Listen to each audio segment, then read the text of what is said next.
Hello everyone, welcome back to another video. आज की इस वीडियो के अंदर ना मैं आप लोग को टाइम फ्रेम आसानी से समझाने वाला हूँ, बिल्कुल बेसिक लैंग्वेज के अंदर।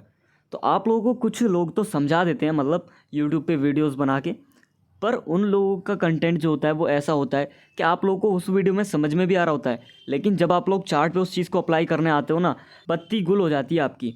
तो आज की इस वीडियो के अंदर ऐसा नहीं होगा, मैं आप लोगों को चार्ट पे ही समझाऊंगा, वो भी निफ्टी 50 के। तो ठीक है, तो आप लोगों को यहाँ पर आप लोग देख सकते हो कि सबसे पहले अगर आप एक ट्रेडर हो तो आप लोगों को सबसे पहले काम क्या करना है कि आप लोगों को डेज़ के टाइम फ्रेम पे आना है। डेज़ के टाइम फ्रेम पे आने के बाद आप लोगों को क्या करना है कि आप लोगों को यहाँ पर ट्रेंड एनालाइज करना है कि कौन सा ट्रेंड है। अभी आप लोग बोलोगे कि हम तो ट्रेडर हैं तो ट्रेंड से हमारा क्या ही मतलब, हमको तो स्कैल्पिंग करनी है। तो आप लोग रुको, यहाँ पर आप लोगों को ट्रेंड जो होता है ना वो ट्रेड में इतनी मदद करता है। क्योंकि आप लोग प्रीवियस जो मेरा चैलेंज चल रहा है ना 1K to 5K trading challenge जो मैंने स्टार्ट किया है, उसके अंदर अगर आप लोग जाके देखोगे ना, उसके अंदर मैं 50 या फिर 75 इतने पॉइंट्स कैप्चर कर लेता हूँ निफ्टी 50 के। तो आप लोग उस चीज़ को जाके देखना कि मैं वो किस तरह से करता हूँ। तो ऐसी बात नहीं है कि लॉस नहीं होता है, मुझे लॉस भी होता है, लेकिन लॉस हमारा जो टारगेट है वो लिमिट में रहे। तो अभी मैं आप लोग को ये समझा देता हूँ कि आप लोगों को क्या करना है। तो यहाँ पर सबसे पहले डेज़ का टाइम फ्रेम ओपन कर लेना है।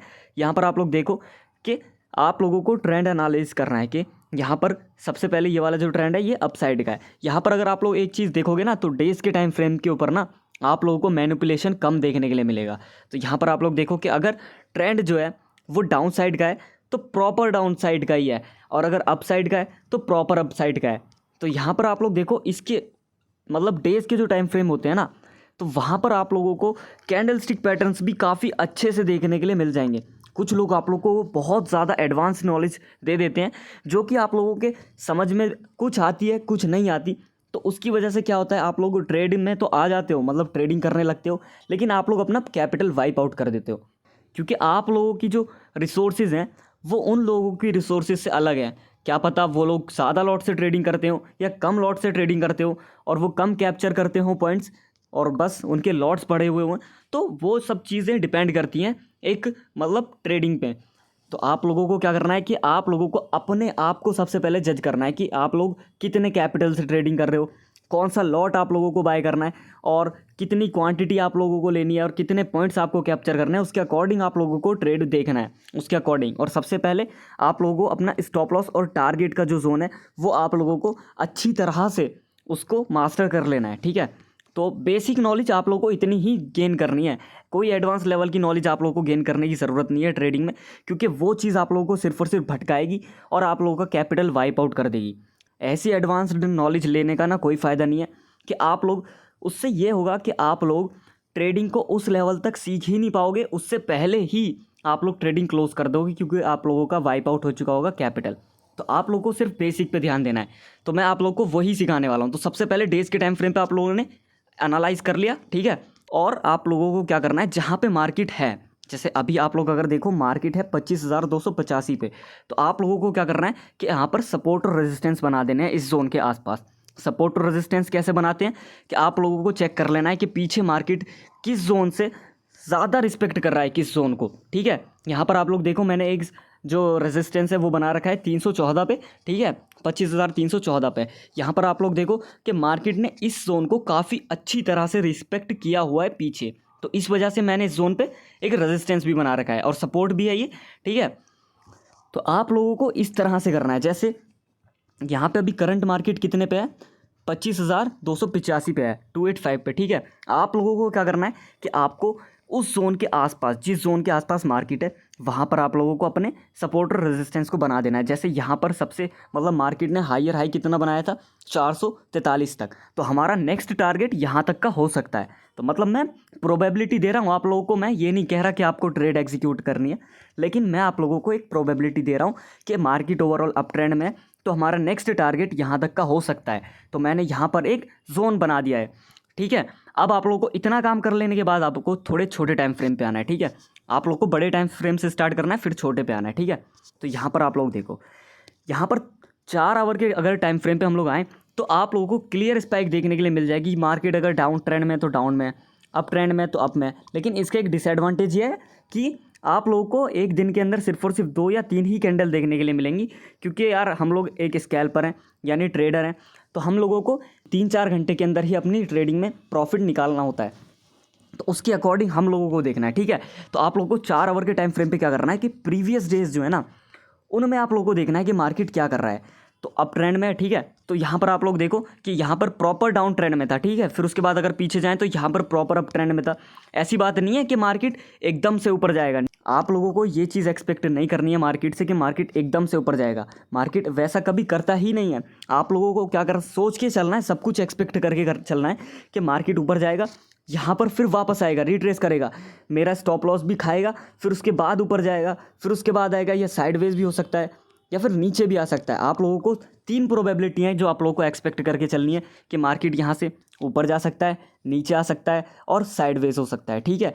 इस 3 के अलावा आप लोगों को और कुछ एक्सपेक्ट नहीं करना। बस आपको क्या करना है कि अपना रिस्क टू रेशो रिवॉर्ड जो है उसको बहुत अच्छी तरह से फॉलो करके चलना है, तब आप लोग एक प्रॉफिटेबल ट्रेडर 101% बन जाओगे।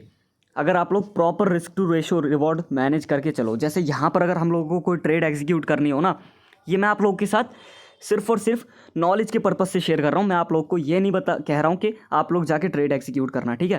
तो यहाँ पर जैसे है, यहाँ पर आप लोग देखो, यहाँ पर 4 आवर के टाइम फ्रेम पे कंसोलिडेशन जोन बना रहा है मार्केट। तो यहाँ पर हम क्या कर सकते हैं कि इस जोन पर अपने स्टॉप लॉस को लगाकर, जो कि काफ़ी बड़ा स्टॉप लॉस हो रहा है, OTM पे मैं ट्रेडिंग करता हूँ, मैं अपने अकॉर्डिंग बता रहा हूँ कि मैं क्या कर सकता हूँ। तो यहाँ पर मुझे लेना है, तो मेरा तो यहाँ पर ज़्यादा लॉस भी नहीं होगा, ठीक है। तो मेरा अकॉर्डिंग मतलब मुझे 2 पॉइंट्स का लॉस हो जाएगा, जो कि मैं OTM पे ट्रेडिंग करता हूँ, और मेरा जो टारगेट रहेगा वो इस जोन तक का रहेगा, ठीक है। तो आप लोग इसके अकॉर्डिंग अपने ट्रेड को एग्जीक्यूट कर सकते हो। तो फिर उसके बाद 4 आवर के टाइम फ्रेम पे इतना एनालाइज करने के बाद आप लोगों को थोड़े छोटे टाइम फ्रेम पे आना है, ठीक है। और ये तो 1 आवर मतलब सॉरी 1 डे का टाइम फ्रेम और 4 आवर्स का टाइम फ्रेम आप लोग मार्केट क्लोज पे भी कर सकते हो। जैसा भी आप लोग देखो, आज सैटरडे है, मार्केट क्लोज है, मैं एनालाइज कर रहा हूँ, तो मार्केट के अंदर कल इन जोन को मार्केट रिस्पेक्ट ज़रूर देगा, क्योंकि ये काफ़ी इंपॉर्टेंट लेवल्स हैं जो हम लोगों ने ड्रॉ किए हुए हैं। तो अभी हमको थोड़े छोटे टाइम फ्रेम पे आना है, ठीक है। तो यहाँ पर आप लोग देखो, जैसे मैं आ चुका हूँ अभी 1 आवर के टाइम फ्रेम पे, यहाँ पर आप लोगों को प्रॉपर मूव देखने के लिए मिल जाएगा कि मार्केट क्या कर रहा है। यहाँ पर देखो एक कंसोलिडेशन जोन है, मैंने वो चीज़ आप लोगों को पहले ही बताई है कि मार्केट एकदम से आपको आपका टारगेट नहीं देगा, ठीक है। क्या करेगा, थोड़ा सा ऊपर जाएगा, फिर उसके बाद नीचे आएगा, स्टॉप लॉस भी कई बार खा लेगा, लेकिन फिर उसके बाद टारगेट पे भी जाएगा। ऐसा करता है मार्केट। उसको क्या करना है, उसको पैनिक करना है, आप लोग को हटाना है। तो मार्केट का काम है सिर्फ और सिर्फ ट्रैप करना, ठीक है। तो यहाँ पर आप लोग देखो, यहाँ पर जितने भी लोगों ने एक्सपेक्ट किया था कि यहाँ से मूव आएगा, उन लोगों में मैं भी था। मैंने कल अपना इसी चीज़ पे स्टॉप लॉस दिया है, ठीक है, मैं आप लोग को पहले ही बता दूँ। तो मैंने एक्सपेक्ट किया था कि यहाँ से एक मूव हमें देखने के लिए मिलेगा, लेकिन थोड़ा सा कंसोलिडेट होने के बाद, ठीक है। और वो कंसोलिडेशन जोन आप लोग देखो तो इतना स्ट्रांग था कि मार्केट उस पूरे दिन साइडवेज रहा, ठीक है, और अगले दिन जाके हम लोगों को वो मूव देखने के लिए मिला है। तो मतलब ये चीज़ हम लोगों को दिमाग में लेके चलनी है कि क्या कर सकता है मार्केट, फिर उसके बाद आप लोगों को करना है ट्रेडिंग, तो ठीक है। यहाँ पर क्योंकि अगर आप लोग छोटे छोटे मूव्स कैप्चर करने की कोशिश करोगे ना, तो उससे कोई फ़ायदा है नहीं, क्योंकि स्टॉप लॉस उससे आप लोग क्या कर सकते हो कि 1:1 रिवॉर्ड ही आप लोगों का ज़्यादा से ज़्यादा फॉलो होगा। अगर साइडवेज टाइप की मार्केट में आप लोग ट्रेडिंग कर रहे हो तो उससे बेहतर है कि वो चीज़ को अवॉइड करो, और आप लोग पता है आप लोग बड़े मूव्स कैप्चर करने की कोशिश करो। जैसे कि यहाँ पर कल के दिन तो हम लोगों को मार्केट ने ज़्यादा मौका दिया ही नहीं है, आप लोग देख सकते हो डायरेक्ट 1 आवर का टाइम फ्रेम जो हो गया है। लेकिन जब हम छोटे टाइम फ्रेम पे आएंगे ना, जैसे 15 मिनट या फिर 5 मिनट, तब मैं आप लोगों को समझाऊंगा कि यहाँ से हम लोग ट्रेड किस तरह से एग्जीक्यूट कर सकते हैं। तो आप लोग को इतना एनालाइज कर लेना है, उसके बाद आपको आना है थोड़े और छोटे टाइम फ्रेम पे, क्योंकि हम लोगों को करनी है ट्रेडिंग। जैसे मैं आ चुका हूँ अभी और थोड़े छोटे टाइम फ्रेम पे, जैसे यहाँ पर भी हम लोगों को सिर्फ और सिर्फ आइडेंटिफाई ही करना है। ट्रेडिंग हम लोगों को थोड़े और छोटे टाइम फ्रेम पे करनी है, 15 मिनट पे। यहाँ पर आप लोग देखो, तो यहाँ पर मार्केट क्या है कि इस जोन के अंदर क्या किया, कंसोलिडेट किया। तो अगर हम लोग इस जोन पर भी ब्रेकआउट पे ट्रेड लेते तो मार्केट ने हमको डायरेक्ट टारगेट नहीं दिया। तो यहाँ पर आप लोग देखो कि पहले स्टॉप लॉस खाया, फिर उसके बाद ऊपर गया है, ठीक है। ये मार्केट का काम है, स्टॉप लॉस खाएगा, वो पैनिक करेगा, सब कुछ करेगा। तो अगर 15 मिनट के टाइम फ्रेम पे हम लोग यहाँ पर भी ज़्यादा कोई खास ट्रेड देखने के लिए नहीं मिलेगी। हम लोगों को और छोटे टाइम फ्रेम पे आना है, जैसे कि 5 मिनट। यहाँ पे हम लोगों को देखना है कंसोलिडेशन जोन। जैसे आप लोग देख सकते हो यहाँ पर कितनी देर तक मार्केट लिटरली कंसोलिडेट किया है, उसके बाद हमको मूव देखने के लिए मिला है, वो भी अगले दिन 10 तारीख को। तो इस कंसोलिडेशन जोन का काम इतना है कि हम लोग क्या कर सकते थे कि ब्रेकआउट जब आता ना इसका 5 मिनट के टाइम फ्रेम पे या फिर 15 मिनट के टाइम फ्रेम पे, जिस पे भी आता, तो हम लोगों को यहाँ से एक ट्रेड को एग्जीक्यूट कर लेना था स्टॉप लॉस और रिस्क मैनेजमेंट को फॉलो करके। हमको पता है कि मार्केट ऊपर जा सकता है, क्योंकि यहाँ पर हम लोगों को ऐसा प्रोबेबिलिटी मिल चुका है, क्योंकि हम लोगों ने ऑलरेडी टाइम फ्रेम जो है बड़े टाइम फ्रेम उनको एनालिसिस कर लिया है। तो अब हम लोगों को क्या करना है कि छोटे टाइम फ्रेम पे आना है, जैसे 5 मिनट। तो यहाँ पर आप लोग देखो कि मार्केट, आप लोगों को प्राइस एक्शन भी समझना है। जैसे प्राइस एक्शन क्या, कि यहाँ पर आप लोग देखो कि मार्केट धीरे धीरे करके जो प्रीवियस जो हाई थे ना उसको क्रॉस कर रहा है, यहाँ पर करने की कोशिश भी कर रहा है, ठीक है। यहाँ पर आप लोग देखो, और फिर उसके बाद यहाँ पर प्रॉपर हमको ब्रेकआउट देखने के लिए मिल चुका है।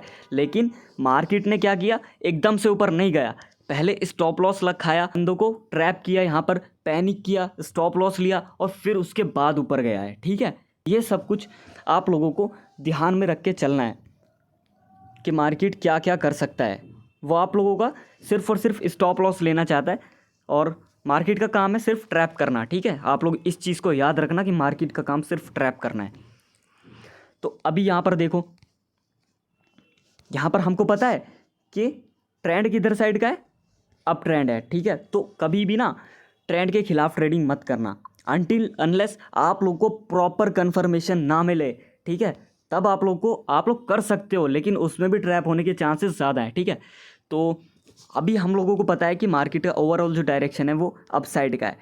तो हम अपने ट्रेड को किस तरह से एग्जीक्यूट कर सकते हैं, जैसे यहाँ पर हायर हाई मार्केट ने क्रॉस किया, तो यहाँ पर हम हो चुके हैं क्या, ट्रैप हो चुके हैं, क्योंकि मार्केट ने फिर कंसोलिडेशन जोन बना दिया। कंसोलिडेशन जोन क्यों बनाया, क्योंकि यहाँ पर एक रेजिस्टेंस है, यहाँ पर एक बड़े टाइम फ्रेम वाला जो सपोर्ट है, जो हम लोगों ने डेज के टाइम फ्रेम पे बनाया था। आप लोग यहाँ पर देख सकते हो कि कितना काम आता है ये जोन, ठीक है।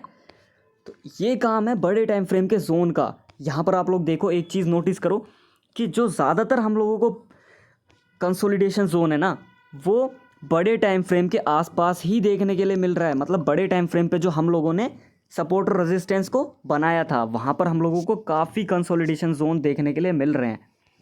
जैसे यहाँ पर आप लोग देखो, इसको टच करके आया मार्केट जोन को, जितना भी बड़ा ये जोन होगा, मैंने तो फिलहाल एक लाइन बना रखी है, लेकिन यहाँ पर आप लोग देखो मार्केट ने उसके बाद क्या कर दिया, कंसोलिडेट करना शुरू कर दिया। तो आप लोग क्या करना कि जैसे ही बड़े टाइम फ्रेम के पास आए ना मार्केट, तो आप लोग को वहाँ पर पेशेंस के साथ बैठे रहना है, ठीक है। अभी यार हम लोग देख लेते हैं कि जैसे यहाँ पर आप लोग एक चीज़ और नोटिस करो कि मार्केट यहाँ 8 तारीख के दिन ओपन हुआ, फिर उसके बाद मार्केट ने यहाँ पर कंसोलिडेट किया। कहाँ पर कंसोलिडेट किया, एग्जैक्टली इस जोन के पास जो हम लोगों ने बड़े टाइम फ्रेम पे लगाया था, ठीक है। फिर उसके बाद मार्केट ने इसका ब्रेक डाउन दिया, एकदम से नीचे नहीं आया, कंसोलिडेट किया, फिर उसके बाद नीचे आया, ठीक है। ये चीज़ आप लोगों को नोटिस करके चलनी है कि मार्केट एकदम से नीचे नहीं आएगा, वो धीरे धीरे करके नीचे आएगा, या फिर ऊपर जाना होगा तो एकदम से ऊपर नहीं जाएगा। यहाँ पर आप लोग देखो कितनी छोटी छोटी कैंडल्स हैं। यहाँ पर अगर हम लोग इन द मनी पे ट्रेडिंग करते तब हमको जाके यहाँ पे प्रॉफिट होता। तो और हम लोगों को अपना स्टॉप लॉस और टारगेट कैसे लगा के चलना है कि अगर यहाँ पर हम लोगों ने ट्रेड बनानी है, जैसे यहाँ पर हमको ब्रेकआउट मिल गया, ठीक है, ब्रेकआउट हमको मिल चुका है यहाँ पे, तो हमको क्या करना है कि इसके लो पे हम लोगों को अपनी नाव स्टॉप लॉस को लगा देना है, और फिर उसके बाद अपनी ट्रेड को एग्जीक्यूट कर लेना है, जो भी हम लोगों को जितनी भी क्वांटिटी से एग्जीक्यूट करना हो। तो और हम लोगों को पैनिक नहीं होना, भले ही मार्केट इस जोन तक क्यों ना आ जाए, हम लोगों को पैनिक बिल्कुल नहीं होना। अगर मार्केट स्टॉप लॉस दे रहा है तो ले लो, और अगर मार्केट ऊपर जा रहा है तो बिल्कुल पैनिक नहीं होना। नीचे आए ऊपर जाए कुछ भी करे, हमको बिल्कुल पैनिक नहीं होना। मार्केट या तो हमें स्टॉप लॉस दे या तो टारगेट दे, ये चीज़ हमको अपने ध्यान में रख के चलनी है। तो टाइम फ्रेम आई थिंक आप लोगों को अभी समझ में आ चुका होगा कि क्या करना है, किस हिसाब से करना है। यही बेसिक नॉलेज आप लोगों को गेन करनी है। एडवांस नॉलेज का कोई फ़ायदा नहीं है। मुझे ये बताओ कि उस एडवांस्ड नॉलेज का क्या फ़ायदा जिसको गेन करने के चक्कर में आप लोग अपना पूरा कैपिटल ही वाइप आउट कर दो। और यार कई बार ना कैपिटल बहुत बहुत बड़े बड़े भी होते हैं बिगनर ट्रेडर के, तो कैपिटल वाइप आउट होने से बहुत फ़र्क भी पड़ता है उन लोगों पे। तो इस वजह से मैं कह रहा हूँ कि थोड़े छोटे कैपिटल से आओ, 5,000 से आओ, 10,000 से आओ, और कम हो सके तो और कम से आओ। मैं तो लिटरली 1K से ट्रेडिंग का चैलेंज स्टार्ट किया है। तो उससे क्या होगा, एक्सपीरियंस गेन होगा, हम लोगों को बहुत अच्छी तरह से मार्केट समझ में आने लगेगा, प्राइस एक्शन समझ में आने लगेगा। उसके बाद हम लोग को जब एक्सपीरियंस हो जाएगा तब बड़े कैपिटल के साथ हम लोग और अच्छे से एग्जीक्यूट कर सकेंगे। आई होप आज की ये वीडियो आप लोगों को समझ में आई होगी। मिलते हैं एक नई वीडियो में, तब तक के लिए बाय।